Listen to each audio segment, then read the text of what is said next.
বাংলাদেশ জাতীয় ফুটবল দলের প্রতিশ্রুতিশীল তারকা হামজা চৌধুরী নেপালের বিপক্ষে প্রীতি ম্যাচে দুর্দান্ত খেলা দেখিয়েছেন। প্রথমার্ধে দলের হারের পর দ্বিতীয়ার্ধে তিনি বাইসাইকেল কিক ও পেনাল্টি থেকে গোল করে লাল সবুজ দলের জন্য লিড এনে দিয়েছেন। পরে পেনাল্টি থেকে আরেকবার জাল কাঁপান তিনি, তাতে কয়েক মিনিটের ব্যবধানে লিডটাও পেয়ে যায় লাল সবুজের দল। যদিও অতিরিক্ত সময়ে গোল হজম করে হতাশার সমতায় ম্যাচ শেষ করতে হয়েছে।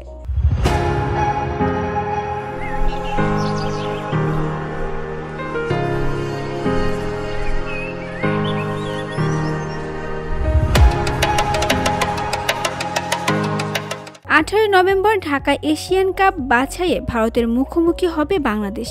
ওই ম্যাচের প্রস্তুতির জন্য নেপালের বিপক্ষে প্রীতি ম্যাচ খেলেছে বাংলাদেশ। ম্যাচটির 80 মিনিটে হামজাকে উঠিয়ে নেন কোচ হ্যাভিয়ের ক্যাব্রেরা। এদিন হামজা ও জায়ান আহমেদ মাঠে হালকা চোট পেয়েছিলেন। মাঠ থেকে উঠে যাওয়ার পর ডাগ আউটে আইস ব্যাগ ছিল তাদের পায়ে। এ নিয়ে ফুটবল প্রেমীদের মনে সংশয় জাগে, হামজা ভারত ম্যাচ খেলতে পারবেন তো? একই প্রশ্ন জায়ানকে নিয়েও। তবে দুশ্চিন্তার কারণ হবে না বলে বিশ্বাস বাংলাদেশ কোচ হ্যাভিয়ের ক্যাব্রেরার।